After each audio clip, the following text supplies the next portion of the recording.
കൊച്ചി മെട്രോയുടെ പേര് മാറ്റാൻ ശുപാർശ നൽകിയത് കേന്ദ്ര മാർഗനിർദ്ദേശപ്രകാരമെന്ന് KMRL. ഒരു സംസ്ഥാനത്ത് ഒന്നിലധികം മെട്രോ പദ്ധതികൾ നടപ്പിലാക്കുകയാണ് എങ്കിൽ കമ്പനി സംസ്ഥാനത്തിന്റെ പേരിൽ അറിയപ്പെടണമെന്നതാണ് മാർഗനിർദ്ദേശം. ഇപ്പോൾ ഉണ്ടായിരിക്കുന്നത് തെറ്റിദ്ധാരണയെ തുടർന്നുള്ള വിവാദമാണ്.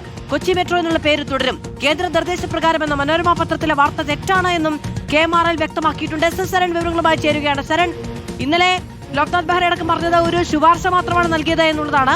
ഇപ്പോൾ ഈ കേന്ദ്ര നിർദ്ദേശപ്രകാരം എന്ന് KMRL പറയുന്നോ അതോ വാർത്ത തെറ്റാണെന്ന് പറയുന്നു?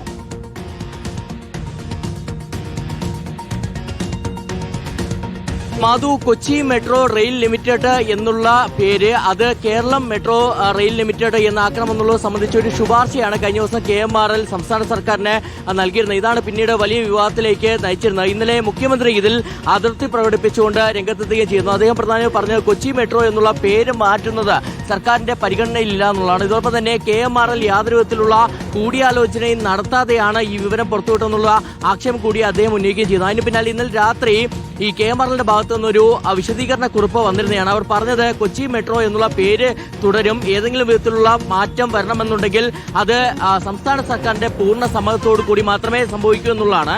ഇപ്പോൾ അവർ കൂടുതൽ വിശദീകരണവുമായി രംഗത്തെത്തിയിരിക്കുന്നു എന്നുള്ളതാണ്. അവർ പ്രധാനമായി പറയുന്നത് കേന്ദ്ര മാർഗനിർദ്ദേശ പ്രകാരമാണ് ഇത്തരത്തിലൊരു ശുപാർശ നൽകിയെന്നുള്ളതാണ്. അത് ഒരു സംസ്ഥാനത്ത് ഒന്നിലധികം മെട്രോ പദ്ധതികൾ നടപ്പിലാക്കുകയാണെന്നുണ്ടെങ്കിൽ അത് നടപ്പിലാക്കുന്ന കമ്പനിയുടെ പേര് സംസ്ഥാനത്തിന്റെ പേരിൽ അറിയപ്പെടണം എന്നുള്ളതാണ് കേന്ദ്ര മാർഗനിർദ്ദേശം. അത് പ്രകാരമാണ് ഇത്തരത്തിൽ ശുപാർശ നൽകിയെന്നുള്ളത്. നേരത്തെ തന്നെ ഈ കേന്ദ്ര മാർഗനിർദ്ദേശപ്രകാരം ചില സംസ്ഥാനങ്ങളിൽ, മഹാരാഷ്ട്ര അടക്കമുള്ള സംസ്ഥാനങ്ങളിൽ പേരുമാറ്റം വന്നതാണ്. ഇനി കേരളത്തിലേക്ക് വന്നു കഴിഞ്ഞാൽ തിരുവനന്തപുരം മെട്രോയും കോഴിക്കോട് മെട്രോയും ഭാവിയിൽ വരാനിരിക്കുകയാണ്. അതിനുള്ള അനുമതി വൈകാതെ തന്നെ ലഭിക്കുമെന്നുള്ളതാണ് പ്രതീക്ഷിക്കുന്നത്. അത് പരിഗണിച്ചുകൊണ്ട് കൂടിയാണ് ഈ ശുപാർശ നൽകിയെന്നുള്ളതാണ് KMRL വിശദീകരിക്കുന്നത്. മറ്റൊരു പ്രധാനപ്പെട്ട കാര്യം മാധു സൂചിപ്പിച്ചതുപോലെ മനോരമ പത്രത്തിന്റെ ഫ്രണ്ട് പേജിൽ വന്നൊരു വാർത്തയാണ്. അത് കേന്ദ്ര നിർദ്ദേശപ്രകാരമാണ് ഇത്തരത്തിലൊരു ശുപാർശ നൽകിയെന്നുള്ളതാണ് വാർത്ത.